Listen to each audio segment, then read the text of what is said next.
Okay ठीक है चलो हाँ। ओके ओके स्टार्ट कर ठीक है। तो आज से हमारा स्टार्ट हो रहा है क्या, एंशिएंट हिस्ट्री। क्लियर है। तो आज हमारा पहला क्लास है, तो इसमें देखो मेनली क्या हो रहा है कि हम जो हिस्ट्री पढ़ रहे हैं, तो सबसे पहले क्या होता है, ह्यूमन हिस्ट्री का तो कोई स्टार्टिंग पॉइंट नहीं है ना। एग्जांपल क्लियरली हमको कुछ पता है नहीं कि ह्यूमन हिस्ट्री स्टार्ट कब हुआ था मेरा। तो जनरली हम लोग क्या मानते हैं, बिग बैंग थ्योरी मेरा हुआ था कब, अप्रॉक्स 14.5 बिलियन ईयर्स पहले। ठीक है। ह्यूमन लाइफ का जो एग्जिस्टेंस हुआ था अप्रॉक्स 2 लाख साल पहले मानते हैं हम लोग। ठीक है। तो अब क्वेश्चन ये आता है कि भैया हम हिस्ट्री में पढ़ रहे हैं, तो हिस्ट्री में कितना पीछे से हम पढ़े। क्लियर है। पढ़े तो कितना पीछे से पढ़े आखिर हम लोग। इसलिए क्या होता है कि मेनली हम लोग हिस्ट्री को दो पार्ट में डिवाइड कर देते हैं अपना पढ़ने के हिसाब से। एक को कहते हैं हम लोग क्या, प्री हिस्ट्री। ठीक है। प्री हिस्ट्री होता है और एक मेरा पोस्ट हिस्ट्री होता है। ठीक। अब अल्टीमेट डिफरेंस क्या हो जाता है कि देखो, मेरा प्री हिस्ट्री का जो पीरियड होता है ना, उससे रिलेटेड मेरे पास देखो मेनली क्या होता है कि हिस्ट्री पढ़ने के लिए मेरे को हवा में नहीं पढ़ता, हमको सोर्सेज चाहिए। क्लियर है। Sources like archaeological sources.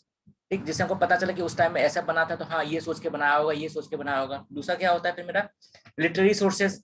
Like example हमको लिटरेरी प्रूफ मिलता है कि उस टाइम में ये लिखा गया, वो लिखा गया। ठीक है। उसके हमारा फिर और भी टाइप का सोर्सेज लाइक पोएट्री हो, हमारा पोएट्री हो गया। ठीक है। वो हो गया हमारा। ठीक है। इस टाइप का सोर्सेज होता है। बट क्या होता है हमारे पास कि जो प्री हिस्टोरिक पीरियड होता है हमारा, मतलब क्या, जो हमारे प्री हिस्टोरिक के अंदर हम लोग मान के चलते हैं कि उस टाइम में हमारा जो हमारा हिस्ट्री था, उससे रिलेटेड हमारे पास कोई एविडेंस नहीं है। चाहे वो हमारा मतलब आर्कोलॉजिकल एविडेंस हो, चाहे हमारा लिटरेरी एविडेंस हो। क्लियर है। तो मेनली हम जो हिस्ट्री में पढ़ते हैं, हम लोग कहाँ से पढ़ते हैं, इंडस वैली से स्टार्ट करते हैं। ठीक है। क्यों? क्योंकि इंडस वैली से क्या है कि हमारे पास इंडस वैली से रिलेटेड आर्कोलॉजिकल एविडेंस है। ठीक है। हमारे पास हमारे पास और भी प्रूफ है, लाइक स्ट्रक्चर वाला है, स्ट्रक्चर से वहां पे हमारा। ठीक है। फिर हमारा सील्स वगैरह है, उसके ऊपर कुछ रिटर्न है हमारा। ठीक है। स्क्रिप्ट वगैरह है कुछ। ठीक। लेकिन क्या है कि इंडस वैली के पहले का जो पीरियड होता है ना, उस पीरियड से रिलेटेड हमारे पास ना तो हमारे पास आर्कोलॉजिकल एविडेंस है, ना तो लिटरेरी एविडेंस है, ना तो कुछ है, ना तो कुछ है। इसलिए उस पीरियड को हम लोग क्या कहते हैं, prehistoric age. Am I clear? मतलब क्या, इंडस के पहले का जो एज होता है मेरा, इंडस वैली सिविलाइजेशन के पहले का जो टाइम हिस्ट्री होता है मेरा, उसको हम लोग क्या कहते हैं, प्री हिस्टोरिक हिस्ट्री। क्लियर? अब क्वेश्चन आता है, जब मेरा प्री हिस्टोरिक होता है, तो उसको हम लोग 4 पार्ट में डिवाइड करते हैं। ये देखो, इंडस के पहले का हिस्ट्री जो होता है वो मेरा क्या कहलाता है, प्री हिस्टोरिक। ठीक है। पीरियड उसमें 4 पार्ट में होता है मेरा। पहला होता है मैं पैलियोलिथिक। ठीक। मेसोलिथिक, नियोलिथिक और चारकोलिथिक। क्लियर है? मतलब क्या, देखो ये एक टाइप से ये ह्यूमन यहाँ पे मान लो स्टेज में था, फिर यहाँ पे क्या थोड़ा एडवांसमेंट आया उसके अंदर, फिर यहाँ से यहाँ आया कुछ एडवांस हुआ, फिर यहाँ से यहाँ थोड़ा कुछ एडवांस हुआ, तो फाइनली अल्टीमेटली ये कन्वर्ट हो गया हमारा इंडस वैली के अंदर। क्लियर है? लेकिन अब ऐसा नहीं कि पूरा दुनिया के अंदर ये जो फेज हमारा हुआ, ये पीरियड से इस पीरियड में आना हुआ तो एक साथ हुआ, ऐसा नहीं है। हर जगह पे मतलब अलग अलग टाइम में अलग अलग हुआ। जैसे मान लिया जाए कि नॉर्थ इंडिया, ठीक, तो हो सकता है कि नॉर्थ इंडिया मान लो कि एग्जाम्पल 2.5 लाख साल पहले आया था। ठीक है एग्जाम्पल। लेकिन साउथ इंडिया में मान सकता हो सकता है 1.5 लाख पहले साल आया हो। क्लियर है? तो मतलब कोई फिक्स टाइम जोन नहीं होता कि ये टाइम खत्म हुआ 2020 खत्म हुआ 2011 आ गया, ऐसा कुछ नहीं है हार्ड कोर रूल। क्लियर है? तो मतलब क्या है, बहुत टाइप क्या होता है, प्लेस टू प्लेस मैटर करता है। ठीक है। उनके डेवलपमेंट लेवल के ऊपर। क्लियर? ये सब आगे देखेंगे हम लोग ऐसे। तो मोटा मोटी क्या हमने क्या देखा कि मेरा हिस्ट्री होता है, इंडस वैली के पहले का जो पीरियड होता है उसको हम लोग क्या कहते हैं, प्री हिस्टोरिक एज। क्लियर? ठीक है। अब स्टार्ट करते, देखो ये मूवी देखा था सबने? ठीक है। इस मूवी में अल्टीमेटली होता क्या है, ये रहा इसके पापा जी। ठीक है। क्लियर? ये रहा ये तो, देखो ये मेनली क्या, ये जनरेशन देख रहे हो क्या, आराम से ट्रेडिशनल है। ठीक ना, इन्होंने सूट पहना हुआ है, इन्होंने आराम से साड़ी पहना हुआ है। फिर थोड़ा डेवलपमेंट हुआ, इन्होंने क्या पहना, ये पहना, और इन्होंने सलवार सूट पहन लिया, साड़ी से सलवार सूट आया। फिर ये जनरेशन अलग आया। ठीक है तीनों क्या, देखो तीनों के अंदर एक ही जीन है तीनों का। ठीक है। एक ही फैमिली से बिलोंग कर रहा है, लेकिन क्योंकि ये तीनों का परवरिश अलग अलग जगह पे हुआ, इसलिए इनका जो कल्चर है, रहने का तरीका है, सब कुछ डिफरेंट हो गया। Clear? Moral of the story, हाँ, मोरल ऑफ द स्टोरी ये कि मैटर नहीं करता कि आप कहाँ से बिलोंग करते हो, मैटर ये करता है कि आप जहां पे जाओगे, ठीक है, जहां पे जाओगे वहां के कल्चर के हिसाब से आपको अडॉप्ट करना पड़ेगा। क्लियर है? तो ह्यूमन हिस्ट्री भी हमारा ऐसे ही है। क्लियर? तो since the old stone age, several groups in India had migrated multiple times and made cultural adaptation to diverse economic ecozones। मतलब क्या, वो स्टोन एज से हम लोगों को क्या देखा गया है कि बहुत सारे ग्रुप्स हैं इंडिया के अंदर, ठीक ना, मतलब वर्ल्ड के अलग अलग पार्ट में भी, लेकिन पर्टिकुलरली हम इंडिया का बात कर रहे हैं तो हम इंडिया भी बोलेंगे यहाँ पे, ठीक। लेकिन ये सेम जो हमारा फॉर्मेट है ऑल ओवर वर्ल्ड देखा गया है हमारा, ठीक। तो अल्टीमेटली क्या है कि स्टोन एज के टाइम से ही क्या है कि जो हमारा एक मतलब जो लोग थे, जब उन्होंने आज इधर उधर जाना स्टार्ट किया, माइग्रेट करना स्टार्ट किया, तो वो लोग अलग अलग जगह में जाके वो लोग सेट हुए, क्लियर है। जो अलग अलग जगह में जाके सेट हुए तो वहाँ के लोकल कंडीशन के हिसाब से उन्होंने खुद को अडॉप्ट किया, ठीक है। जैसे मान लिया जाए हमारा ये रहा इंडिया,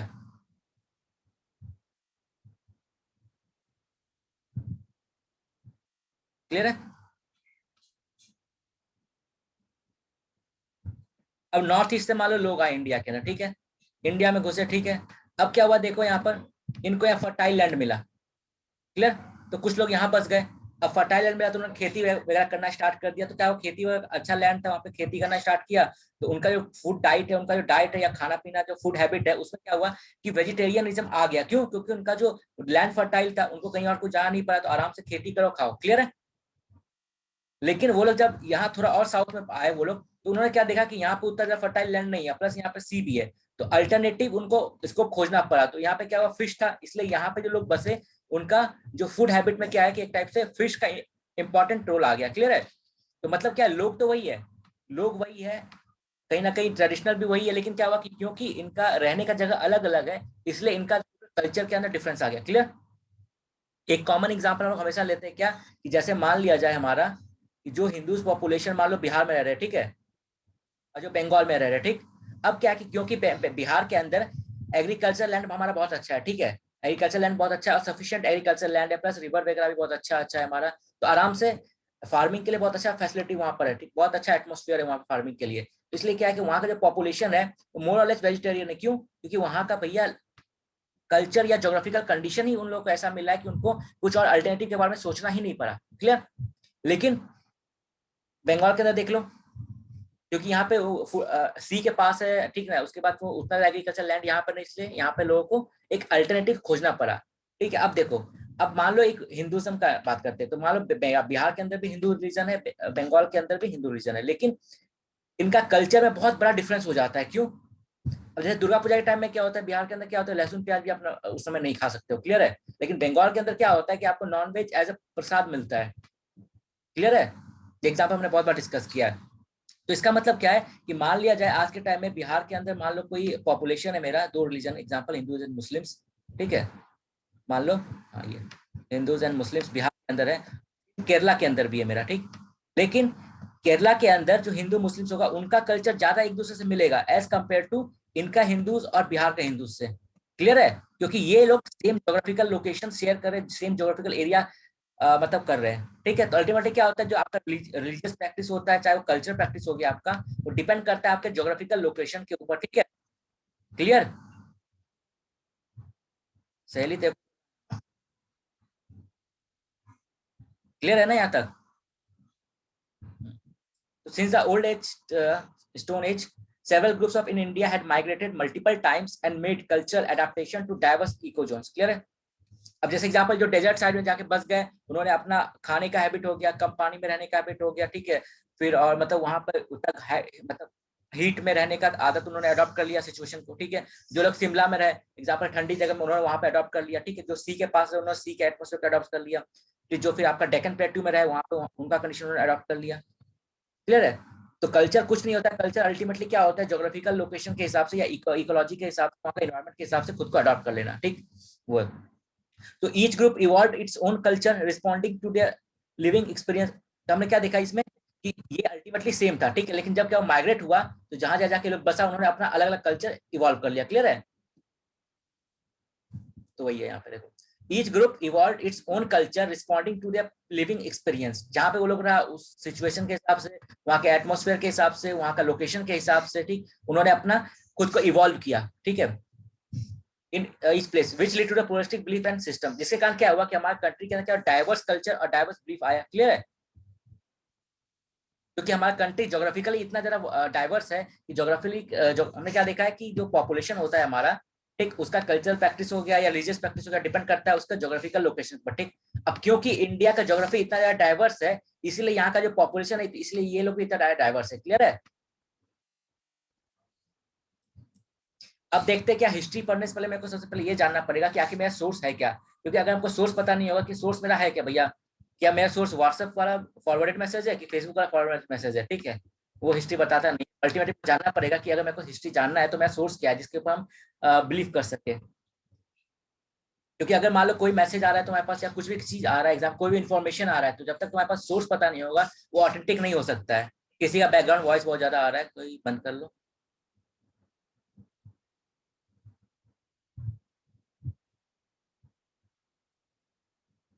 अरे यार, ठीक है। हाँ, हमारा क्या क्या है, आर्कोलॉजिकल साइट्स हमारा सोर्स है एक हमारा, मतलब क्या है कि जो जो रिमेन्स बचा, जैसे एग्जांपल मान लिया जाए इंडस वैली सिविलाइजेशन है, ठीक, इंडस वैली सिविलाइजेशन में क्या है कि उनका जो घर वगैरह था उसका टुकड़ा हम लोग को मिलता है, रिमेन्स मिलता है, तो वो मेरा क्या हो जाता है, आर्कोलॉजिकल साइट्स। क्लियर है। जियोलॉजिकल सेडिमेंट्स मतलब क्या, कि उनके ऊपर क्या होता है, मिट्टी का परत जमा होता है मेरा, ठीक है, बाढ़ आया मिट्टी का परत जमा हुआ, वहां पे फिर सेटलमेंट आया फिर मिट्टी का परत जमा हुआ, तो वो मेरा हो जाता है क्या, जियोलॉजिकल सेडिमेंट्स। तो ये मेरा सोर्सेज होता है। एनिमल बोन्स एंड फॉसिल्स मतलब क्या कि मान लो कि हड़प्पा खुदाई कर रहे हैं, ठीक, वहां पे मान लो एनिमल बोन्स हम लोग को मिला, तो हमको पता क्या चलेगा, क्या है उस टाइम में ये जानवर भी था वहां पर। क्लियर है। तो एनिमल बोन्स हमारा स्टडी करके हमको पता चलता है कि उस समय लोगों का क्या मतलब जानवर के साथ कैसा रिलेशन था, वो जंगली जानवर था क्योंकि यार वो हमारा डोमेस्टिक एनिमल्स था, ठीक, उनका फॉसिल से पता चलता है कि ह्यूमन उसको खाता था या पालता था। ठीक है। स्टोन टूल्स मिलता है, हमारा सोर्स होता है। फिर बोन टूल्स, बोन से बनाया हुआ।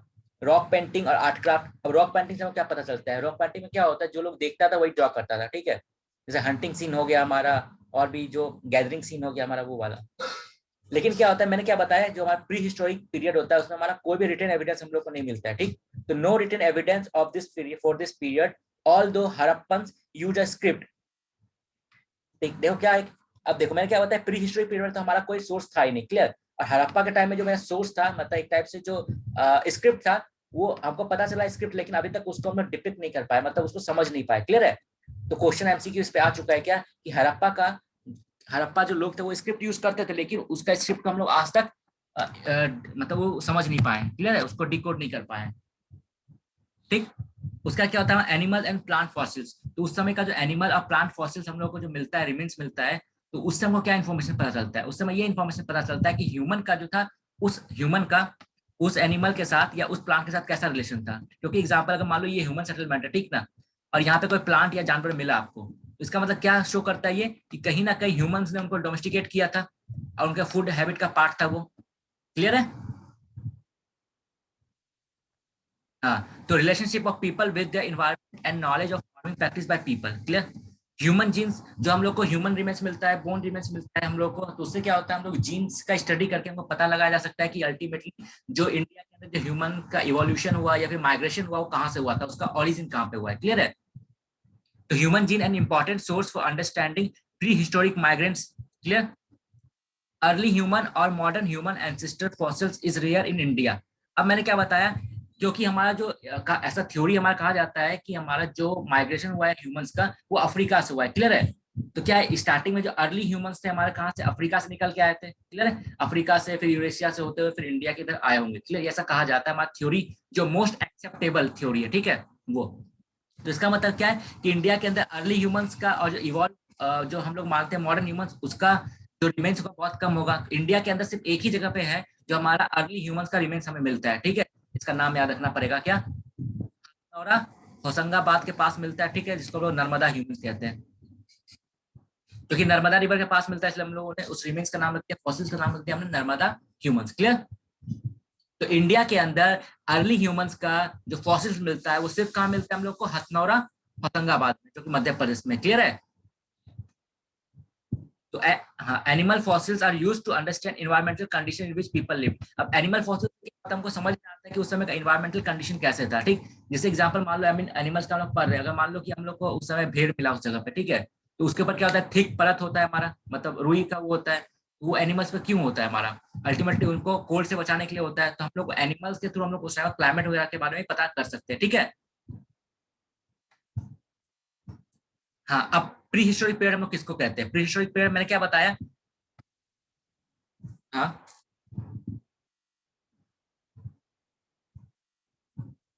सब सब मेरा मेरा जो सोर्स है वो तमिलनाडु का क्लास 7 का बुक है, उस बुक के अलावा कुछ और पढ़ने की जरूरत है नहीं, उसके अंदर सफिशिएंट क्लास 11। उसके अंदर सब कुछ, मैंने साइड में बुक भी खोला है, तो मैं लास्ट में जब क्लास खत्म हो जाएगा तो दिखा भी दूंगा इससे, for your own satisfaction, because अगर हम लोग को लगे ना कि हम बुक कंप्लीट हुआ है तो हमारा फिर वही प्रॉब्लम होता है।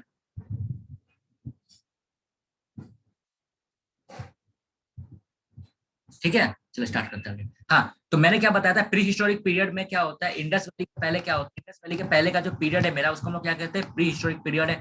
ठीक है, क्लियर। अब दोनों में मेन डिफरेंस क्या होता है, मेन डिफरेंस ये होता है कि इंडस वैली में हमारे पास एक स्क्रिप्ट था, लेकिन यहाँ पे कोई स्क्रिप्ट नहीं था। क्लियर है। हाँ, तो मेन डिफरेंस हमारा यही है। तो period before the development of script, तो प्री हिस्टोरिक पीरियड कौन सा होता है, ऐसा पीरियड जिसके पहले स्क्रिप्ट ना हो। ठीक है, और इंडस का जो स्क्रिप्ट था मेरा वो क्या था, भले इंडस के पास स्क्रिप्ट था लेकिन हम आज तक उसको डिकोड नहीं कर पाए। क्लियर है। तो human ancestors are likely to have first evolve in Africa, जो मैंने बताया कि हमारा जो ह्यूमन का एंसेस्टर है वो कहाँ पे इवॉल्व हुआ होगा, अफ्रीका में हुआ होगा। ठीक, उसके बाद उन्होंने वर्ल्ड के अलग अलग पार्ट में माइग्रेट किया था। ठीक, human ancestors are likely to have first evolved in Africa and later migrated to different parts of the world. Clear? Classification of period is done on the basis of stone tool evidence. मतलब क्या कि हमने क्या देखा था, जो pre historic period होता है मेरा, उसको हम चार पार्ट में डिवाइड करते हैं। कौन कौन सा, पैलियोलिथिक एज, ठीक है, फिर मेसोलिथिक एज, ठीक, फिर नियोलिथिक एज, फिर हमारा चाकोलिथिक एज। क्लियर है। इसके बाद फिर स्टार्ट हो जाता है आयरन एज, हम देखेंगे बाद में। ठीक है, जो भी है। तो मेनली ये छोड़ दो, ये इससे नहीं, तो ये मेनली प्री हिस्टोरिक में ये मेरा चार एज आता है। क्लियर है। अब क्या होता है, किसी एज को क्लासिफाई करने के लिए एक ना एक बेसिक मतलब क्या, अगर मान लो किसी चीज को तुम्हें डिवाइड करना है किसी पीरियड को, तो कोई ना कोई एक मिनिमम क्राइटेरिया तो तुम चुनोगे ना, इस बेसिस पे हम डिवाइड कर रहे हैं इसको। ठीक है, तो अल्टीमेटली हमारा जो बेसिक और डिवाइड, जिस बेसिस पे हम लोग डिवाइड कर रहे हैं वो मेरा क्या है, स्टोन टूल। क्लियर है। मतलब क्या, इस टाइम में क्या था, जो स्टोन टूल था बहुत बड़ा था हमारा। ठीक है, विथ क्या हुआ, लेकिन फिर क्या हुआ, इस ये जो पीरियड आया यहाँ पे स्टोन टूल मेरा छोटा हो गया थोड़ा सा, फिर यहाँ और छोटा शार्प हो गया, फिर यहाँ पे सजावट वगैरह आ गया मेरा। क्लियर है। तो मतलब क्या, विद द टाइम जो स्टोन टूल था उसका मॉडिफिकेशन हुआ, उसके अंदर उसका टेक्नोलॉजी, उसका जो स्टोन टूल बनाने का टेक्नोलॉजी था या उसका जो शेप वगैरह था, उसमें बहुत सारा चेंजेस आते गया मेरा। ठीक, तो classification of period is done on the basis of stone tool evidence, broadly divided into stone age, bronze age and iron age. Clear है। अगर हम लोग, तो मेरा क्या है कि अगर स्टोन टूल के हिसाब से देखा जाए तो मेरा तीन टाइप का होता है। कौन सा, स्टोन एज होता है मेरा, ब्रॉन्ज एज होता है मेरा, और आयरन एज होता है मेरा। ठीक है, क्लियर है।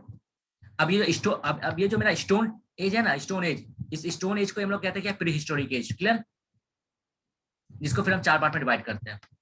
क्लियर है। ये दोनों फिलहाल भूल जाओ।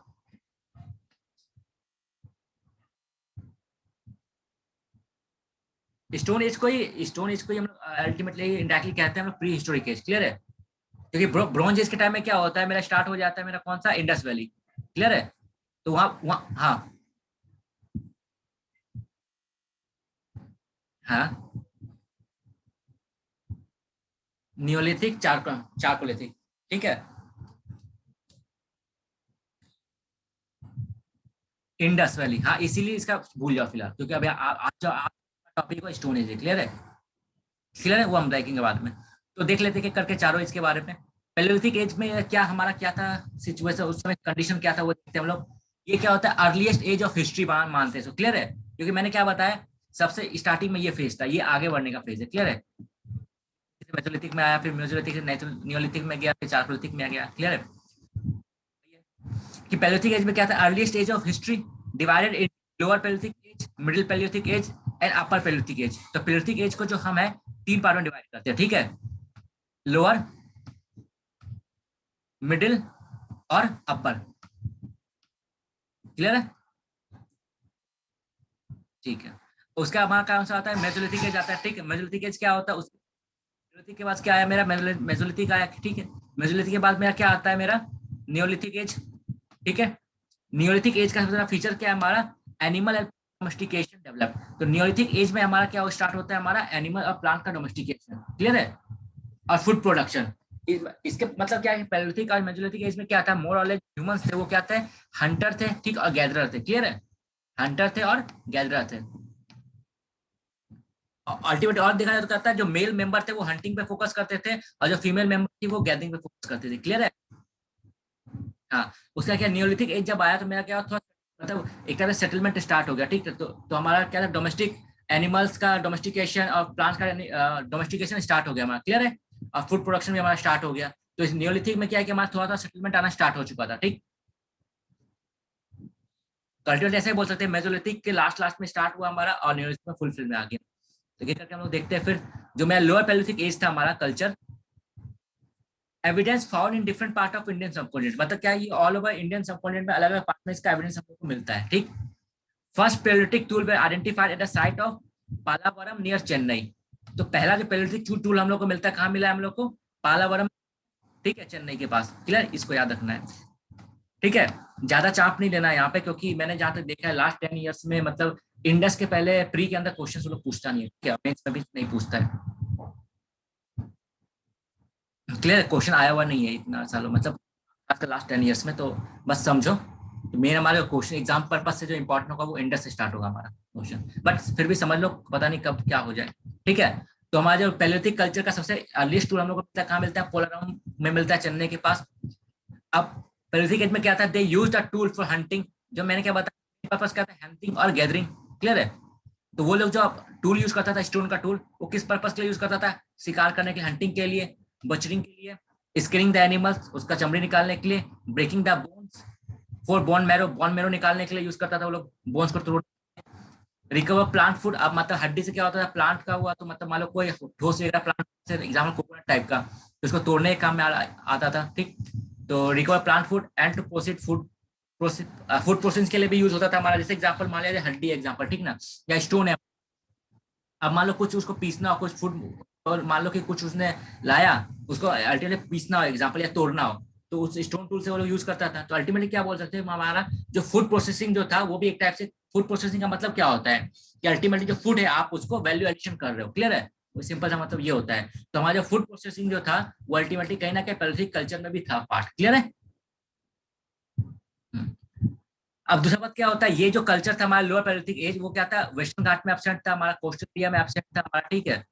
जहाँ पे हेवी रेनफॉल होता है वहाँ एब्सेंट था, क्योंकि क्या था कि अल्टीमेटली ये सब जो जगह था वो ज्यादा हार्श कंडीशन वाला था। तो यहाँ पे क्या था कि यहाँ इस जगह पे उन्होंने अर्लियर सेटलमेंट को इग्नोर किया था। और दूसरा रीजन क्या था कि वो लोग वहां रहना पसंद करते थे। अब देखो उनका मेन जो टूल था क्या था, जीवन जीने का, हंटिंग हो चाहे गैदरिंग के लिए, मेन इंपॉर्टेंट टूल क्या था हमारा, रॉक था या स्टोन था, क्लियर है। अब उनका टोटल जो लाइफ डिपेंड करता था, किसी का बैकग्राउंड से बहुत आवाज आ रहा है, गोलू बंद कर लो।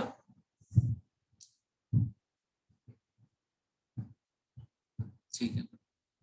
हम्म। हाँ, अब क्या है,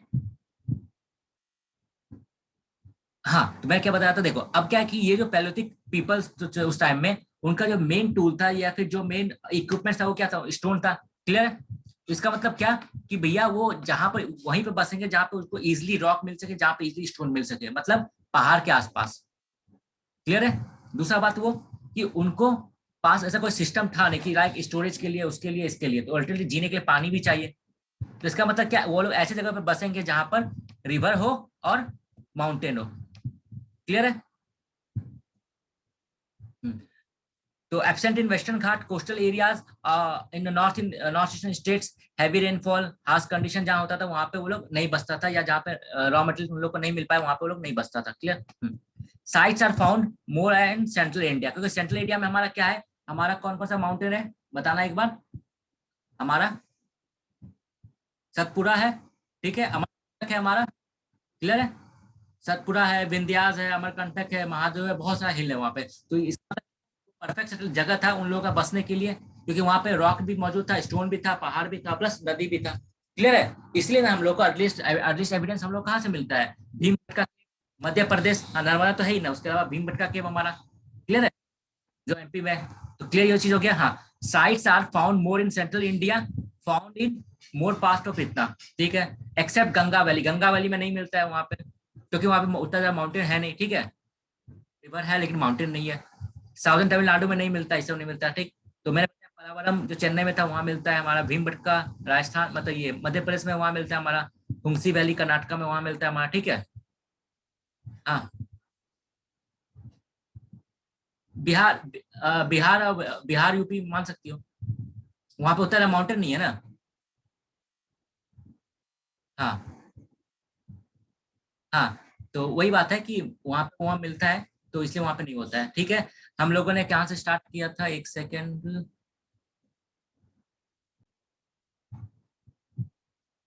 हम्म, क्लियर। तो अब क्या होता है कि हंटर, ये लोग का मेनली क्या बताया मैंने कि ये लोग का मेन लाइवलीहुड का सोर्स क्या था, हंटिंग और गैदरिंग। क्लियर है। तो hunter hunted animals and gather root nuts fruits and roots. ठीक है। They lived in open air, open air में लिव करता था। रिवर वैली के पास, जो मैंने बताया भैया, पीना के लिए पानी भी तो चाहिए, और जानवरों को साफ करने के लिए तो पानी चाहिए फिर बाद में। हाँ, they lived in open air, river valley, caves and rock shelter, as seen from evidence in Bhimbetka cave. Clear है। And Gudiyam cave in Chennai, near Chennai. तो देख क्या रहे हैं हम लोग, चेन्नई के आसपास भी मिलता है, क्योंकि भैया चेन्नई के आसपास क्या, हमारा कार्डमम हिल है, वो सब हिल है, हमने देखा था, अनामलाई सब हिल है। वो भी एक अच्छा जगह है रहने के लिए, कावेरी रिवर भी वहाँ बहता है हमारा। ठीक, और भीमबटका केव तो है ही हमारा। क्लियर है। ये दो साइट का नाम याद रखना पड़ेगा, विथ पोलावरम इन चेन्नई। तो they may have expressed a few sound और words and used a sign language. तो मेनली क्या है, वो लोग कुछ साउंड निकालते हैं, आ, लू, लू, लिया के जो भी करके, ठीक ना। तो अल्टीमेटली कुछ साइन लैंग्वेज यूज करते हैं, लेकिन उनके पास बोलने का कला नहीं था। They were intelligent enough to select stone. लेकिन वो लोग इतना तो इंटेलिजेंट थे कि वो लोग उनको ये पता था कि भैया कौन से स्टोन से मेरे को टूल बना सकते हैं, कि कौन किस टाइप का टूल बना सकते हैं, और टूल का डिजाइन कैसा होगा जो मेरे को फायदा मिलेगा। क्लियर है। कि ग्राइंडिंग करना तो उसके अलग टूल्स हो गया, अलग टूल्स हो गया। ठीक है।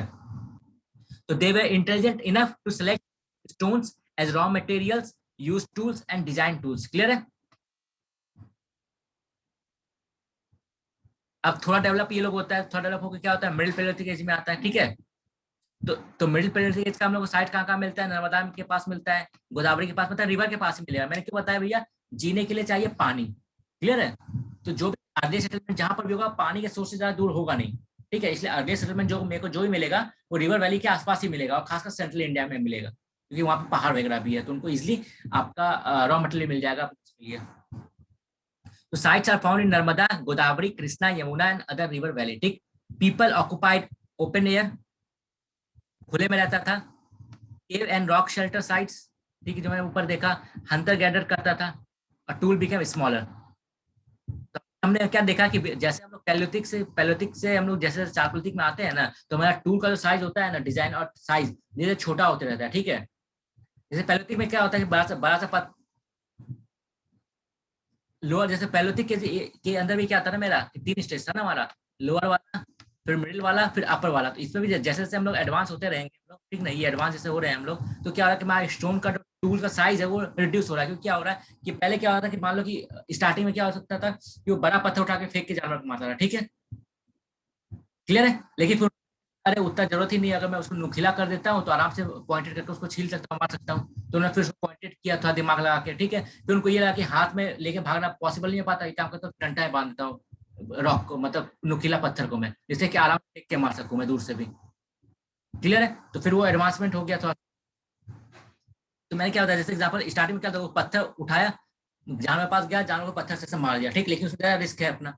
तो थोड़ा जब दिमाग खुला, उनको लगा कि भैया इसमें तो नुकसान है हमारा, तो उन्होंने क्या किया, उस रॉक को थोड़ा हो सकता है पहना है शार्प करके बना दिया, कि इस टाइप से पॉइंटेड बना दिया। ठीक है।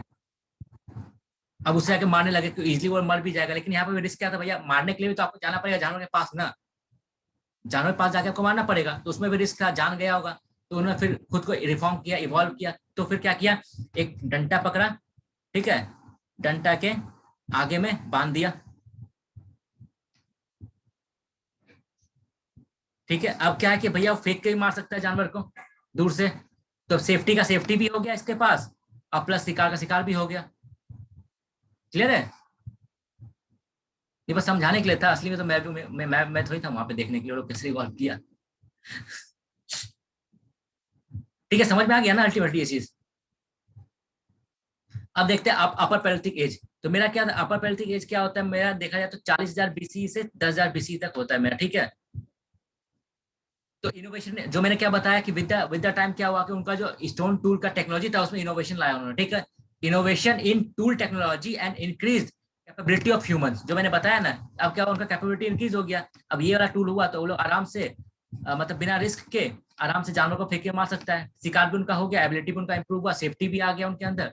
क्लियर है। और जानवर अगर मान लो कि बच भी गया, तो कितना दूर तक भागेगा, वो लोग आराम से पीछे पीछे कर सकता है, जहाँ पे उनके पास बैक फायर भी नहीं कर पाएगा, मतलब से रिएक्ट भी नहीं कर पाएगा उनके अगेंस्ट में, ठीक है। तो microlithic stone, tiny stone tool introduce, इस टाइम में क्या होता है आपका माइक्रोलिथिक टूल्स इंट्रोड्यूस होता है, छोटा छोटा टूल्स, ठीक है। बोन टूल्स, अब जानवर आया तो उनका बोन्स हुआ तो उन्होंने क्या देखा, रॉक इतना भारी होता है, ठीक है। तो फिर उसके बाद जानवर जब उनके पास मिला रॉक, तो उनका जो स्टोन्स था उनका भी उन्होंने यूज करना स्टार्ट किया, टूल्स उसका ही बनाया, ठीक है, क्योंकि वो हल्का भी होता था और प्लस मजबूत भी होता था। तो bone tools and faunal remain found in Kurnool cave in Andhra Pradesh, हम लोग कहाँ कहाँ मिलता है, बोन टूल्स मिलता है, ठीक है। और कुरनूल कहाँ मिलता है हम लोग को, कुरनूल केव आंध्र प्रदेश में मिलता है, ठीक है। तो use cave as well as the open air space for living, ठीक है। लोग ये क्या करता था, केव में भी रहता था और खुले में भी रहता था, ठीक है। तो अब इसका प्रूफ हम लोग कहाँ मिलता है, हम लोग को सोन वैली मध्य प्रदेश में और पाटना इन महाराष्ट्र, क्लियर। इस पीरियड में क्या होता है, अपर जैसे हमारा मतलब जो लास्ट फेज होता है ना हमारा पीरियोडिक एज का, तो वहाँ पे क्या होता है कि थोड़ा आर्ट आर्ट इंट्रोड्यूस होता है हमारा, कहाँ पे भीमबटका में हमको उसका प्रूफ मिलता है। तो art appears in the form of painting, ठीक। Some of the green colour painting of Bhimbetka are dated to upper palaeolithic period based on style and archaeological evidence, clear है। तो भीमबटका पेंटिंग, भीमबटका केव के अंदर जो पेंटिंग है वो कहाँ पे जाता है, हमारा पैलेolithic एज में जाता है, क्लियर है भैया। ठीक है, आगे बढ़ते देखो, एक और चीज है हमारा, ठीक है ना। ये इंडिया के अंदर क्या ऑस्ट्रिच एक्सेल हम लोग को मिला है, कहाँ पे मिला है, भीमबटका और पाटने में। पाटने कहाँ पे, मध्य आपका महाराष्ट्र, ठीक है। यहाँ पे हम लोग को ऑस्ट्रिच का वो मिला है, ठीक है। एमसीक्यू में परेशान कर सकता है, बिकॉज हम लोग को लगा ऑस्ट्रिच इंडिया में कहाँ मिलता है भाई। मिलता भी तो गुजरात का नाम आ गया है, क्योंकि वहाँ गुजरात के अंदर ऑस्ट्रिच का कुछ मिला था, और प्लस वहाँ पे एक म्यूजियम भी बना हुआ है। लेकिन अल्टीमेटली इंडिया का जो सेल मिला है, मतलब एक टाइप से ऑस्ट्रिच एग का, वो कहाँ मिला है, भीमबटका मिला है और हमारा पाटने में मिला है, क्लियर, देखो क्लियर। हमारा पीरियोडिक कंप्लीट हो गया हमारा, ठीक। अब थोड़ा एडवांसमेंट होता है उन लोगों में, वो लोग आ जाते हैं फिर मेसोलिथिक कल्चर के अंदर, ठीक। अब ये देखो, sites are found in most part of India including hilly and mountain area rocky. अब मैंने क्या बताया, अब पैलेolithic वाला जो था आपका पूरा इंडिया में नहीं था, ठीक, जहाँ पे हैवी रेनफॉल होता है, ये होता है वो होता है, क्योंकि अल्टीमेटली उनका जो टूल था साइज में बड़ा था, ठीक है। अब बड़ा साइज का पत्थर था तो नॉर्मल से बात है, उनको ज्यादा दूर तक ले नहीं जा सकते थे, ठीक है, पत्थर को उठो के। लेकिन क्योंकि अब में क्या हुआ कि टूल का साइज थोड़ा छोटा हो गया, तो वो लोग अब थोड़ा डिस्टेंस में भी जाके रह सकते हैं, क्लियर। तो sites are found in most part of India including hilly and mountains area rocky और कोस्टल इन्वायरमेंट में। लेकिन जो पैलेolithic में था, पैलेolithic एज में क्या था आपका कि वो लोग कोस्टल इन्वायरमेंट में नहीं रहते थे, ठीक है। कोस्टल एरिया में वो लोग फाउंड नहीं करते थे, लेकिन मेसोलिथिक में क्या हुआ, उन्होंने कोस्टल एरिया में भी रहना स्टार्ट किया, क्लियर। अब क्या हुआ, क्लाइमेट और ज्यादा गर्म हो गया, ठीक है। Climate became warrior, monsoon pattern had already emerge, monsoon pattern जो अभी का प्रेजेंट का हमारा वो ऑलरेडी इमर्ज हो चुका था, ठीक है। तो some region witness higher rainfall, कुछ एरिया में ज्यादा रेनफॉल हुआ। At Didwana in western Rajasthan fresh water lake were known to exist, clear है। राजस्थान में डिडवाना एक जगह है, वहां पे हम लोग को फ्रेश, क्या हुआ, हाँ, वहां पे फ्रेश वाटर लेक का हम लोग को रिमेज मिला है, हाँ। तो animal bones from this period suggest dry deciduous type of forest during Mesolithic period, मतलब क्या कि हम लोगों को जो एनिमल बोन्स मिला है राजस्थान से, ठीक ना, मतलब इस फेज का, तो हम लोग को ये पता चलता है कि इस पीरियड के टाइम में राजस्थान के अंदर क्या था, आपका ड्राई डेसिडस फॉरेस्ट था, ठीक है। Hunting and gathering plant food and fishing were people's main occupation, ठीक है। मतलब जो पहले पैलेolithic के टाइम में था, अभी भी वही उनका ऑक्यूपेशन था, हंटिंग और गैदरिंग है, क्लियर है। Agriculture was not practice in this early stage, मैंने क्या बताया, एग्रीकल्चर आपका कब इंट्रोड्यूस हुआ था, नियोलिथिक में स्टार्ट हुआ था, ठीक है। लेकिन ऐसा कोई डेट फिक्स नहीं होता ना कि भैया अरे आज 2020 रहा तो आज से हमारा स्टार्ट हो जाता है नियोलिथिक फेज, ऐसा नहीं होता, नहीं है। अल्टीमेटली क्या होता है कि मेसोलिथिक फेज जो था उसका लास्ट लास्ट में होते होते, क्योंकि ये देखो ये सब बहुत लंबा प्रोसेस है, ठीक ना, हजारों साल लंबा प्रोसेस है ये वाला, ठीक। तो क्लियरली डेट डिफाइन करना पॉसिबल नहीं है हमारा। जैसे हमने क्या देखा था, आपका मॉडर्न हिस्ट्री पढ़ते टाइम भी हमने देखा था क्या कि भैया कि हम लोग मॉडर्न हिस्ट्री पढ़ते कब है, 1498 से, ठीक है, कि जब ब्रिटिश मतलब यूरोपियन इंडिया में आया था। लेकिन अल्टीमेटली हमारे मुगल्स हम लोग पढ़ते मेडिवल के अंदर, जबकि मुगल्स जो है यूरोपियन के बाद आया था इंडिया में, लेकिन जो बाद आया था उसको हम लोग पढ़ते मेडिवल के अंदर, जो पहले आया था उसको पढ़ते हैं मॉडर्न के अंदर, क्लियर है। तो ऐसा कोई क्लियर डिवीजन नहीं होता, हम लोग टॉपिक वाइज डिवाइड करते हैं, ठीक है।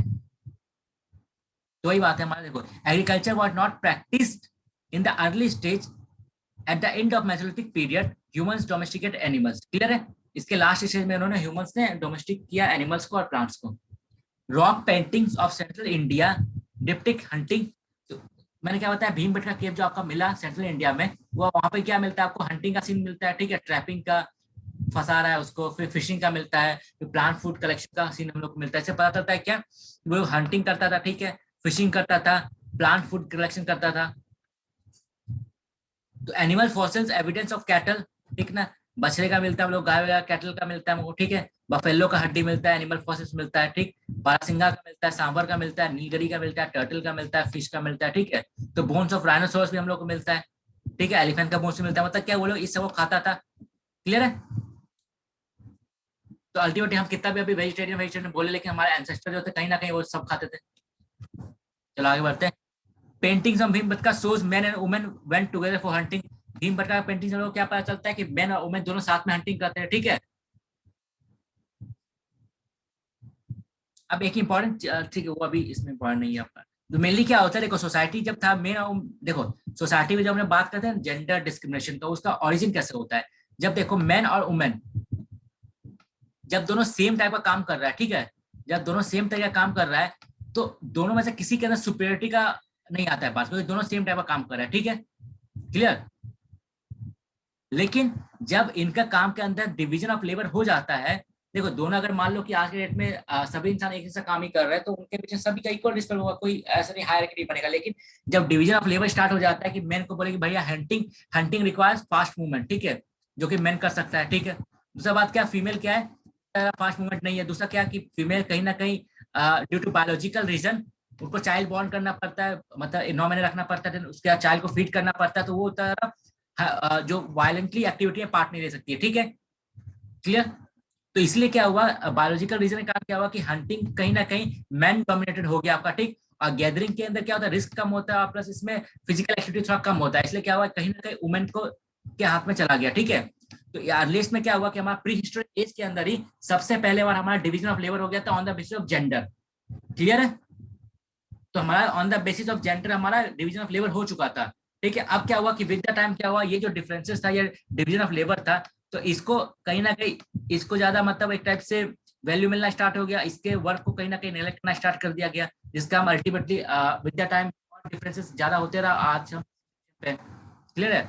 ये ज्यादा जो डिफरेंसेस हमारा ज्यादा इमर्ज हुआ वैदिक पीरियड के टाइम में हुआ, तो हम देखेंगे बाद में। जो मेरा जो इंडस वैली सिविलाइजेशन था वो मोर और लेस जेंडर इक्वल था, इवन अशोका के टाइम में भी आपका मेन डिफरेंस स्टार्ट होता है आपका वैदिक के टाइम में और फिर गुप्तास के टाइम में, ठीक है। चलो स्टार्ट करते हैं। हाँ, तो हाँ, people use fire and perhaps cook food, तो लोग वहां पे आग का यूज करना सीख गए थे, आप पका के खाना खाते थे। आप पका के खाना खाते तो क्या होगा, अल्टीमेटली इजी टू डाइजेस्ट होगा उनका, ठीक है। इजी टू डाइजेस्ट होगा तो क्या होगा कि सिंपली देखोगे, हम कच्चा मीट खा रहे वो लोग, तो क्या होगा कि वो चुइंग का ज्यादा करना पड़ेगा और चबाना ज्यादा पड़ेगा, तो इसे ज्यादा चबाना पड़ेगा, ज्यादा खींचना पड़ेगा उसको, तो इसलिए उनका दांत जो था वैसे तक निकला हुआ एक तरह से कार्निवोरस एनिमल जैसा, ठीक है। लेकिन जब उनका फूड हैबिट चेंज हुआ तो उनका जो चबाना उनको कम पड़ा, तो विद द टाइम क्या हुआ कि उनका जो स्कल का साइज था या फिर च्यू का मतलब ये जॉ का जो साइज था, वो भी उसके अंदर भी आपका इवोल्यूशन आना स्टार्ट हुआ। एम आई क्लियर भैया,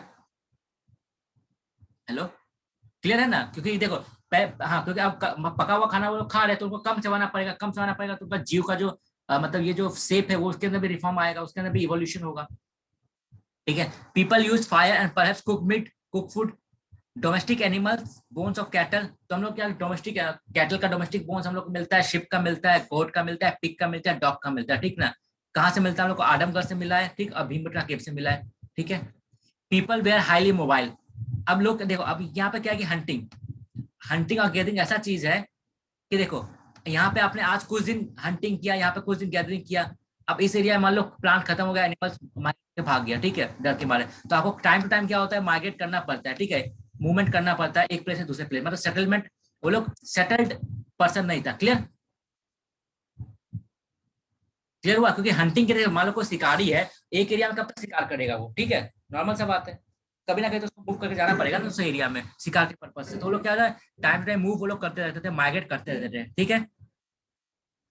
moved in search of animal and plant food, तो लोग माइग्रेट क्यों करते थे, to search for animal and plant food, they made temporary huts and also use cave and rock shelter. तो क्या हुआ, मेसोलिथिक पीरियड के लास्ट लास्ट में उन्होंने टेम्पररी हट बनाना भी स्टार्ट कर दिया था, ठीक है।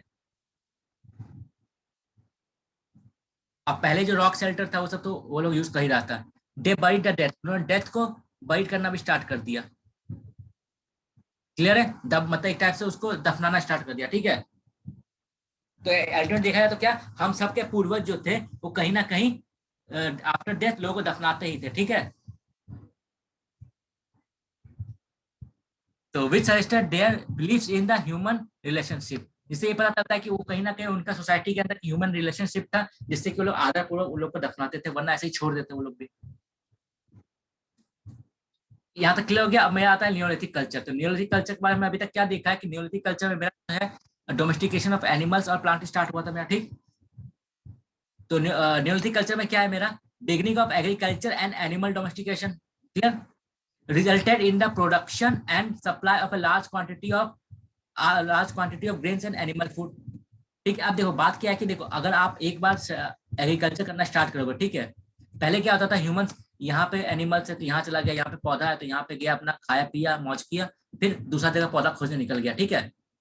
लेकिन जब आप उन्होंने देखा कि उसमें क्या है, इसमें क्या रिस्की भी था, ठीक है, रिस्की भी था और प्लस और भी रीजन था बहुत सारा। तो जब ह्यूमंस ने ये देखा कि भैया जब एक जगह प्लांट का बीज गिर रहा है, फिर वो प्लांट मतलब पूरा न्यू प्लांट हो रहा है, तो उन्होंने जाना क्या एग्रीकल्चर ऐसा होता है, ठीक। तो उन्होंने भी क्या किया कि एक जगह बीज को रोपना स्टार्ट किया फॉर एग्रीकल्चर पर्पज। अब नेचुरल सा बात है कि अब यहाँ पे क्या था, फॉरेस्ट में अगर वो जाके गैदरिंग कर रहा है तो उनको देखना नहीं पड़ेगा वहाँ, यहाँ पे खत्म हुआ वहां चला जाएगा, वहां पे खत्म हुआ वहां चला जाएगा। लेकिन जब वो एग्रीकल्चर कर रहा है तो वहां पे उनको रह के देखना पड़ेगा कि ये जानवर इसको आके खा ना ले, इनको पानी मिल रहा है कि नहीं मिल रहा है, ठीक है।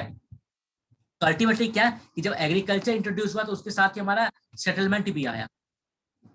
क्लियर है ये चीज, क्योंकि एग्रीकल्चर अगर मान लो कि इस एरिया में उसने खेती कर लिया, ठीक है, इस एरिया में खेती करके वो चला गया फिर दूसरी जगह, तो जब तक वापस आएगा फसल तैयार हो जाएगा, सब जानवर वगैरह खा के निपटा ही देगा उस चीज को, ठीक है। इसको तो अल्टीमेटली क्या है कि अगर फसल को उसको देखभाल करना है, उसका यूज करना है, ठीक है, उसको ग्रो करवाना है, तो उन लोग को वहां पे झोपड़ी बना के या फिर सेटल होकर रहना पड़ेगा। क्लियर है। तो कहीं ना कहीं जो हमारा देखते ह्यूमन सेटलमेंट स्टार्ट हुआ, वो क्यों स्टार्ट हुआ, बिकॉज ऑफ एग्रीकल्चर। क्लियर है। तो ये बोल अल्टीमेटली हम लोग बोल सकते हैं इंडायरेक्टली क्या कि सबसे अर्लीस्ट सेटलमेंट जो हमारा था वो कौन सा था, एग्रीकल्चर सेटलमेंट था हमारा, ठीक है। हाँ हाँ बोलते रहो भैया बीच में।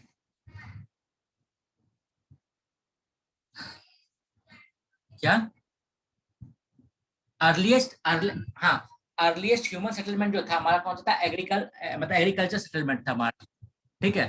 मतलब ह्यूमंस ने स्टार्टिंग में सेटलमेंट किया वो बिकॉज ऑफ एग्रीकल्चर ही किया, क्योंकि agriculture require permanent settlement to watch over the crop. Clear है। Fertile soil enhance the growth of agriculture resulting a surplus of grains, ठीक है। अब क्या हुआ कि जब एक जगह खेती करना उन्होंने स्टार्ट किया कि वो लोग को इरिगेशन अच्छा मिला, ठीक है, सॉइल फर्टाइल था आपका, तो क्या हुआ उन लोगों ने फूड प्रोडक्शन जब स्टार्ट किया तो क्या हुआ कि एक्सेस जब फूड प्रोडक्शन स्टार्ट हुआ। अब देखो बात ये होता है कि मान लिया जाए यहाँ पर एक सेटलमेंट है, ठीक है, यहाँ पे 10 लोग रह रहे हैं, ठीक है। अब मान लिया जाए स्टार्टिंग में ये सबको चिंता करना पड़ता था, भैया जाके हंटिंग करो, ये करो वो करो, ठीक है। लेकिन जब 10 लोगों ने स्टार्ट किया रहने के लिए, तो क्या हुआ कि यहाँ पे जब खेती करना इन्होंने स्टार्ट किया तो क्या हो गया कि देखा क्या, अरे 6 आदमी मिलकर खाना उगा ही रहा है, ठीक है, सफिशिएंट फूड उगा रहा है, तो बाकी 4 आदमी तो फ्री हो गया। ठीक है ना। अब ये 4 आदमी फ्री हो गया है उस टेंशन से, खाना के टेंशन से, ये 4 आदमी कुछ ना कुछ तो तूफानी करेगा, ठीक है। ये आर्ट बनाएगा, ये बनाएगा, वो बनाएगा, ये बनाएगा, ठीक है। तो अल्टीमेटली जो होता है हमारा इवोल्यूशन ऑफ ह्यूमैनिटी का जो या फिर ह्यूमन सिविलाइजेशन का इवोल्यूशन होता है वो इसलिए पॉसिबल हुआ है क्योंकि हमारा एग्रीकल्चर हमारा सरप्लस था। क्लियर। अगर सरप्लस नहीं होता तो मतलब फूड क्रॉप के पीछे ही मतलब पूरा लगा रहता सब इंसान कि, लेकिन क्या हुआ कि एग्रीकल्चर हमारा सफिशिएंट हुआ, सरप्लस हुआ, इसीलिए इतना सरप्लस हुआ कि वो बाकी अदर एक्टिविटीज में जो लोग इन्वॉल्व है उसको सपोर्ट कर पाए, ठीक है। ये चीज को याद रखना क्योंकि ये चीज जो हमारा है ना, आगे के चैप्टर जब हम लोग पढ़ेंगे तो वहां पे ये इंपॉर्टेंट रोल प्ले करेगा कि जो भी चाहे मौर्य हो, चाहे कोई भी हमारा अंपायर खड़ा हुआ हो, या फिर इंडस वैली के टाइम में क्यों ना सिटी डेवलप हुआ हो, सिटी सिटी जो है आपका तब तक डेवलप नहीं हो सकता जब तक एग्रीकल्चर सरप्लस ना हो। ये जो एग्रीकल्चर सरप्लस हुआ आपका, ठीक, इन्होंने लोग को फ्री किया कि भैया जाके आप न्यू चीज में ट्राई करो, तो वो लोग गए। तो अल्टीमेटली ये जो फ्री लोग थे जो एग्रीकल्चर से फ्री हो गए, वो फ्री माइंडेड से बिना खा मतलब पहले क्या था सबके माइंड में क्या होता था, भैया खाना कहाँ से आएगा। एक बार ये हो गया कि भैया ये लोग चलो खाना उगा लेते हैं, तो जो लोग फ्री हो गए वो लोग गए अलग एरिया में जाकर उन्होंने अपना काम करना स्टार्ट किया, ठीक है, बिजनेस किया, ये किया वो किया, तो अल्टीमेटली वो लोग फिर विद द टाइम क्या वो लोग जहाँ पर ट्रेड होगा सिटी में फंस गए, ठीक है। अब सिटी क्यों पॉसिबल हो पाया, ह्यूमन सिविलाइजेशन के अंदर सिटी का इमरजेंस कैसे हो पाया, इसीलिए हो पाया क्योंकि एग्रीकल्चर के अंदर आपका सरप्लस फूड ग्रेन प्रोड्यूस हुआ। क्लियर है, एग्रीकल्चर ने हमारा सरप्लस प्रोड्यूस किया, जिससे कि जो अदर एक्टिविटीज के जो लोग हैं, जो अदर एक्टिविटीज में इन्वॉल्व है जो लोग, उनका जो मतलब एक टाइप से सफिशिएंटली उनको फूड ग्रेन्स मिल पाए, उनका रोटी मतलब खाने का प्रॉब्लम सॉल्व हो पाए। क्लियर है, तो कहीं ना कहीं ह्यूमन डेवलपमेंट में जो है एग्रीकल्चर हमारा कोर चीज है, ठीक है। क्लियर है यहाँ तक?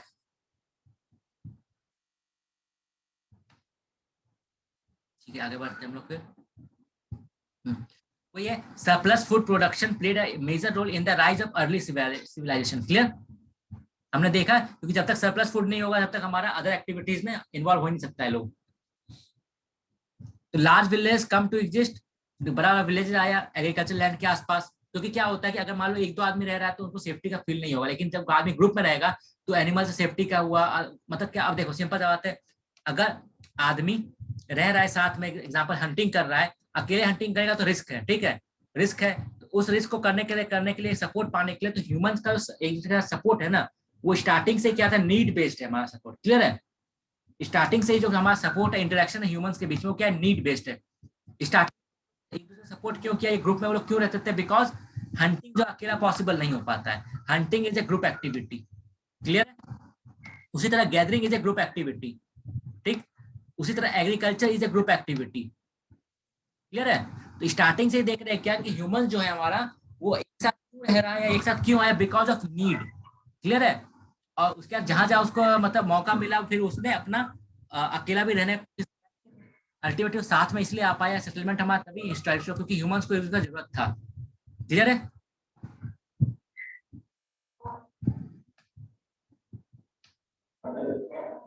ठीक है भैया, चलो हाँ, large villages come into exist and pottery developed, ठीक, अब जो लोग फ्री लोग हुए वो लोग कुछ ना कुछ तो करेंगे, ठीक है, अनाज मतलब अनाज जैसे मतलब प्रोड्यूस हुआ, तो फूड ग्रेन को स्टोर करने के लिए कुछ ना कुछ चाहिए ना। क्लियर है, अब खाना बनाने के लिए कुछ ना कुछ चाहिए, तो यही होता है ना कि एक बार जब पेट भर जाता है तो हम लोग को लग्जरी चाहिए फिर लाइफ में, ठीक है। तो वही बात है, वहां पर जब उन लोग का सरप्लस फूड प्रोडक्शन हो गया, तो जो लोग फ्री हुए उनको फिर लग्जरी लाइफ स्टाइल चाहिए, तो इसलिए अलग अलग टाइप का पोल्ट्री डेवलप हुआ, आपका आर्ट ये सब हुआ, ठीक है। तो परमानेंट रेसिडेंट हुए बिल्ट, तो नियोलिथिक फेज में क्या हुआ, आपका नियोलिथिक टाइम में क्या हुआ कि आपका परमानेंट रेसिडेंट भी बिल्ड हुआ, क्यों, क्योंकि एग्रीकल्चर आपका क्या रिक्वायर करता है, परमानेंट सेटलमेंट रिक्वायर करता है, क्योंकि परमानेंट आप वहां नहीं रहोगे तो फिर एग्रीकल्चर का जो प्रोड्यूस होगा वो तो आपको किसी काम का रहेगा ही नहीं, क्योंकि जानवर आके खा लेगा, ठीक है। Hints culture development of this period, Neolithic revolution, revolution हमने क्या देखा था, रिवॉल्यूशन क्या होता है, completely change in the pattern of social order.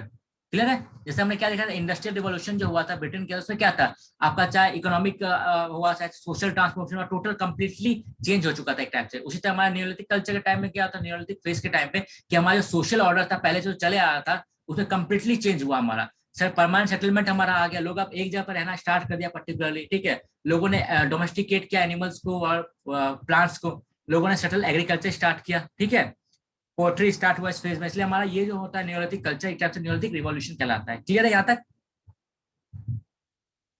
भैया?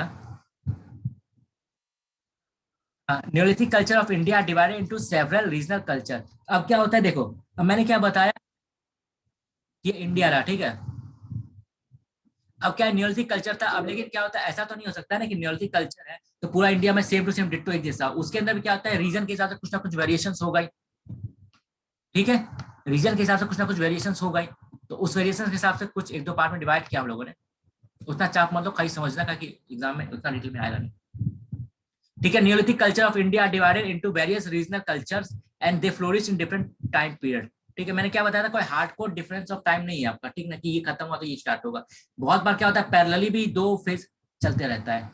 तो neolithic culture of north western India in the earliest to have evidence of plant, इतना हटाओ साइट्स, अब देखो मेहरगढ़ जो एक साइट है, यहाँ पे अर्लीस्ट आपका डोमेस्टिकेशन ऑफ प्लांट का प्रूफ मिलता है, तो site of Mehergarh has produced evidence of early Neolithic time, dating to 7000 BCE. Wheat and barley were cultivated and sheep, goat and cattle were domesticated. तो मेहरगढ़ में हम लोग क्या होता है, मेहरगढ़ में अर्लीस्ट मतलब सबसे स्टार्टिंग फेज का हम लोग को नियोलिथिक के टाइम का एनिमल और प्लांट का डोमेस्टिकेशन का प्रूफ मिलता है। ठीक है, तो अर्लीस्ट क्रॉप हमारा क्या क्या होगा, यहाँ पे व्हीट और बार्ली जो था हमारा अर्लीस्ट क्रॉप था हमारा। ठीक है, तो this culture precede the Indus civilisation, तो यही जो मेहरगढ़ जो कल्चर था हमारा आगे चल के इंडस वैली सिविलाइजेशन में कन्वर्ट हो जाता है।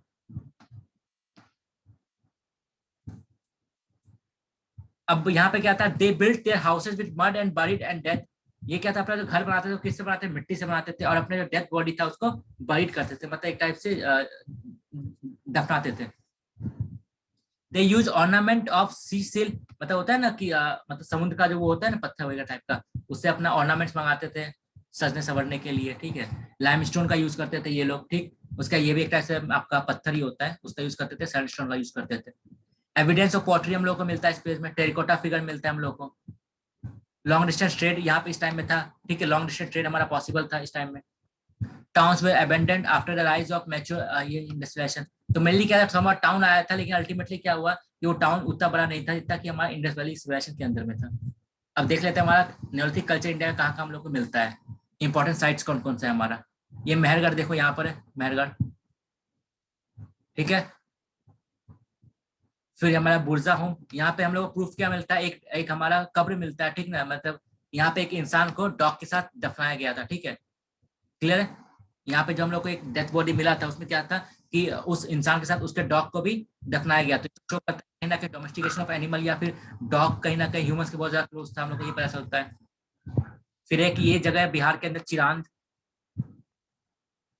ठीक है, फिर पटना ये हो गया हमारा, कलकत्ता हो गया, ये हो गया कच्छ हो गया, कुच्चा, भुवनेश्वर हमारा हो गया, फिर ये हमारा हो गया, फिर ये इंपॉर्टेंट साइट्स हमारा फिर यहाँ पर है आपका नागार्जुना कोंडा। ठीक है, फिर और भी बहुत सारी जगह, मस्की है आपका यहाँ पर। ठीक है, आगे बढ़ते हैं फिर हमारा आता है चारकृतिक एज। ठीक है, तो मेरी हाँ भैया, हाँ भैया,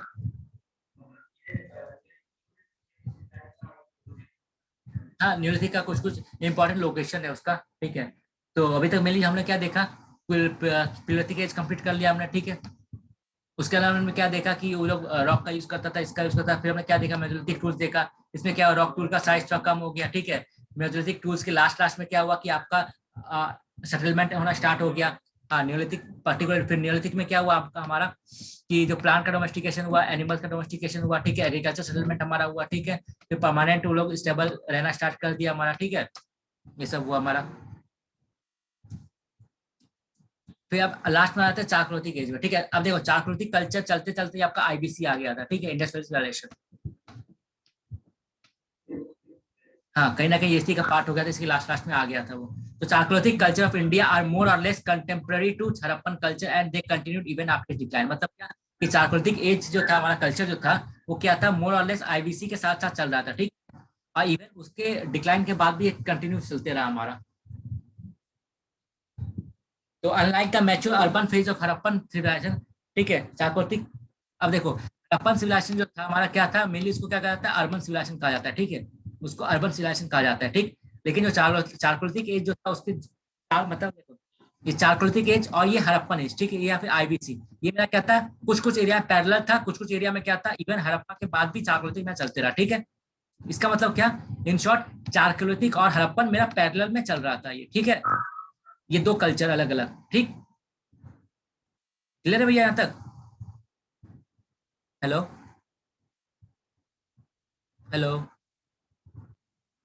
हाँ ये क्लियर है, लेकिन दोनों में डिफरेंस क्या था कि जहां हमारा हड़प्पन सिविलाइजेशन जो था, इंडस वैली सिविलाइजेशन जो हमारा था, अर्बन सिविलाइजेशन था हमारा। ठीक है, लेकिन जो चारकोलिथिक सिविलाइजेशन जो था हमारा वो क्या था, आपका फार्मिंग बेस्ड था, पेस्टोरल बेस्ड था। ठीक है, और रूरल था। मेनली क्या, ये अर्बन बेस्ड था, ये रूरल बेस्ड था, ये मेन डिफरेंस था दोनों में। क्लियर, दोनों चल रहा था, पैरेलल ही चल रहा था, दोनों दोनों पैरेलल चल रहा था। ठीक, एक दूसरे कॉन्टेम्परेरी में था, लेकिन डिफरेंस दोनों में ये हो जाता है कि हड़प्पन जहाँ अर्बन था, ये चारकोलिथिक रूरल था।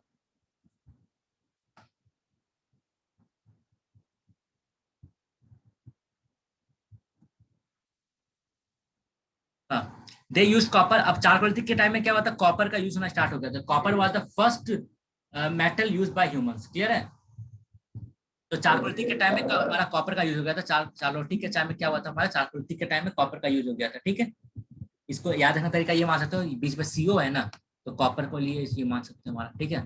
तो they use copper and stone blade and pottery and also low grade iron in the later period, ठीक है। तो इसका क्या हुआ कि चालकोलिथिक पीरियड के लास्ट फेज में हमारा आयरन भी यूज होना स्टार्ट हो चुका था हमारा। तो their settlement were semi sedentary, मतलब क्या? हाँ,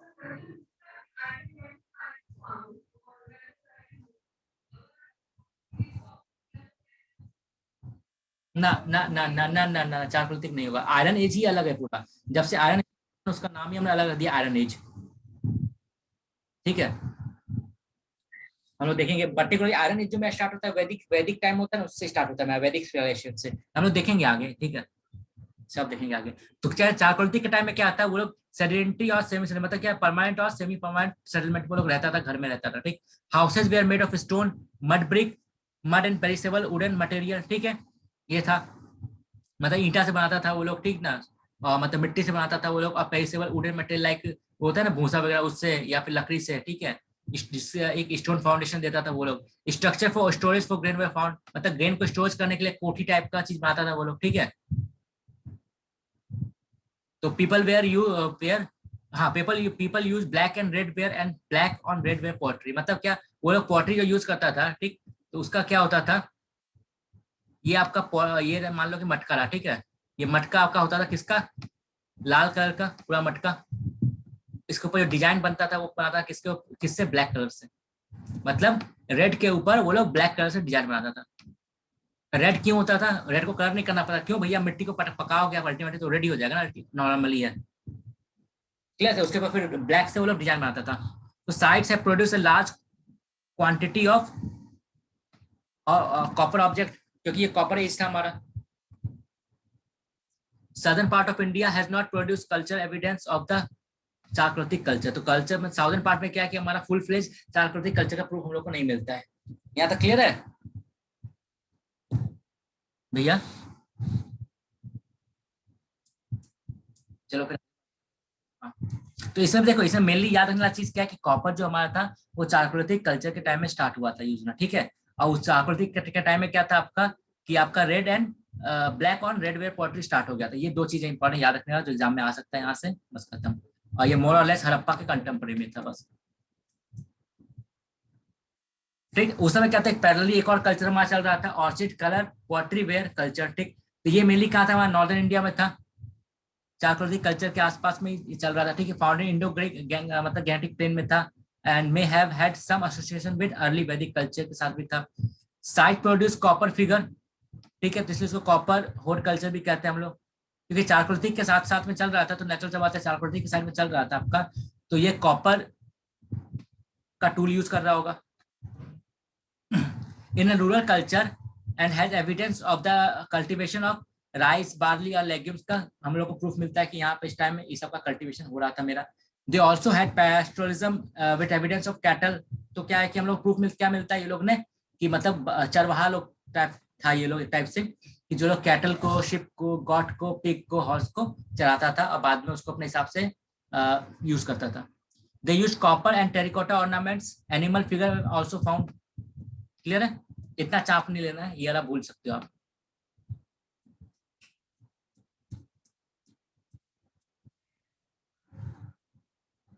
टेराकोटा से क्वेश्चन तो आया, वो दूसरा नेचर का हम लोग देखेंगे, क्वेश्चन भी देखेंगे। टेराकोटा तो इम्पोर्टेंट नहीं, बस वो पता है कि पक्का मिट्टी का बना के बनाया जाता है, वो देखेंगे हम लोग। फिर iron age in north India, तो नॉर्थ इंडिया में जो आयरन एज कल्चर था मेरा, ठीक ना, उसको हम लोग क्या बोलते हैं कि वो कहीं ना कहीं एक जो हमारा पेंटेड ग्रे वेयर कल्चर था उसके पैरेलल में हमारा चल रहा था, ठीक है। क्योंकि क्या था, इंडिया इतना बड़ा है आपका कि हर एरिया के अंदर थोड़ा थोड़ा रीजनल वेरिएशन आ ही जाएगा, ठीक है। तो रफली हम लोग बोल सकते हैं आयरन एज चल रहा था, लेकिन कहीं ना कहीं रीजनल लेवल पे कुछ ना कुछ अलग चल ही रहा होगा। तो खाली ये याद रखना है क्या कि आयरन एज को हम लोग क्या कहते हैं, पेंटेड ग्रे वेयर कल्चर उसी टाइम में हमारा पड़ता है, ठीक। तो मेजर कंट्री जो आपका पेंटेड ग्रे वेयर कल्चर होता है, मतलब देखो, ये जो पेंटेड ग्रे वेयर कल्चर हमने ऊपर क्या देखा था, चाकवर्ती के टाइम में हमारा क्या था कि जो मटका था हमारा पॉटरी था, क्या होता था कि पूरा मटका रेड है हमारा, ठीक है। उसके ऊपर क्या होता था हमारा, ब्लैक कलर से पुताई होता था, ठीक, या फिर ब्लैक कलर का डिजाइन बनता था। यहाँ पे क्या है कि आपका मटका के ऊपर ग्रे कलर से बनाया जाता था, बस डिफरेंस यही है कि major concentration in Ganga Yamuna valley succeeded the black and red ware culture in eastern Indian Valley. Pottery was fine grain color, grey colour का था poetry with painted geometrical design भी था उनके ऊपर। तो let the foundation of early political formation. तो mainly क्या होता है, अर्ली पॉलिटिकल फाउंडेशन जो मेरा होता है वो आयरन एज के टाइम में ही होता है, ठीक है। जैसे आज के टाइम लोग पढ़ते हैं महाभारत के टाइम में, एग्जाम्पल ये कुरु पांचाला किंगडम, ठीक है। वो वैदिक टेक्स्ट के अंदर जो बताया जाता है कि हमारा कुरु था, पांचाला था, तो वो कहीं ना कहीं आयरन एज के टाइम में ही वो लोग था। तो this also was followed by northern black polished where culture, ठीक है। जिससे आप देखो, अब ये याद रखना क्या, नॉर्दर्न ब्लैक पॉलिश जो कल्चर था ये मेरा, ये किससे एसोसिएटेड है, हमारा मौर्यन पीरियड से, क्लियर है, और कुछ नहीं। वैसे आगे हम लोग ये सब चीज देखेंगे, तो ये इतना चाप नहीं है यहाँ पे, बस समझने के लिए। तो sites reveal the development of agriculture and pastoralism and settlement grew, large scale population increase in the northern part of India. अब क्या था देखो, अब जब आपका परमानेंट सेटलमेंट हो गया यहाँ पर, ठीक है, सरप्लस फूड प्रोडक्शन हो रहा है, ठीक है। पहले क्या था, लोग भागा दौड़ी करता था तो खाना के चक्कर में तो उतना लेजर टाइम नहीं मिल पाता था उन लोगों को, ठीक है।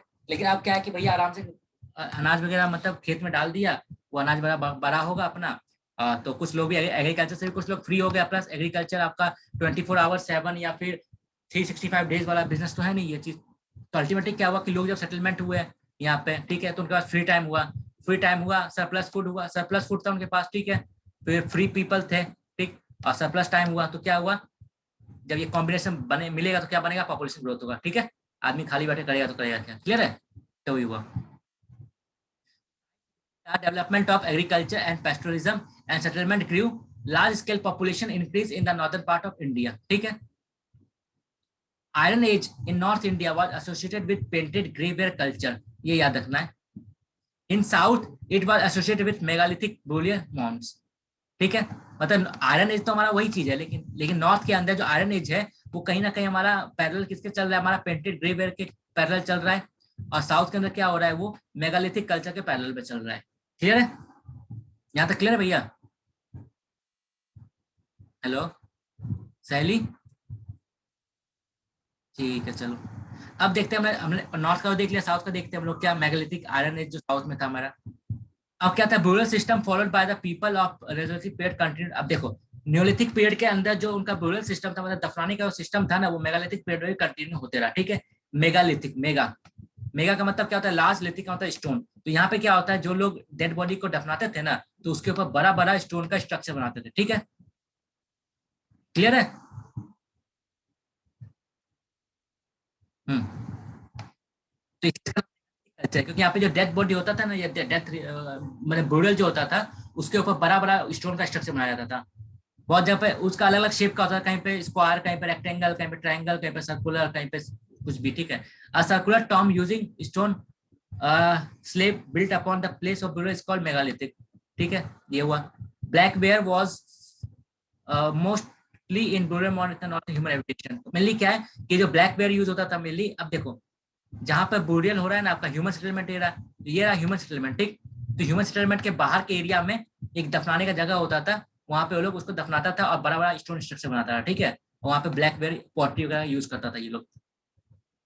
इन a majority of urn burials the stone non existence, बहुत जगह पे नहीं भी था। However urn burials a group under megalithic, ये हटा, इसे इंपॉर्टेंट नहीं है। तो अब ये हमारा कंप्लीट हो गया, ठीक है। अब हमारा स्टार्ट जो होगा वो होगा कहाँ से, हमारा इंडस वैली सिविलाइजेशन से स्टार्ट होगा। ये बुक से हम लोग देख लेते हैं कि हमारा कहाँ तक कंप्लीट हो चुका है। तो फिर अगले अगले अगले लेक्चर में हम लोग कहाँ से देखेंगे भैया, इंडस वैली स्टार्ट करेंगे, जहाँ से हमारा मेन क्वेश्चन वगैरह आते रहता है। अभी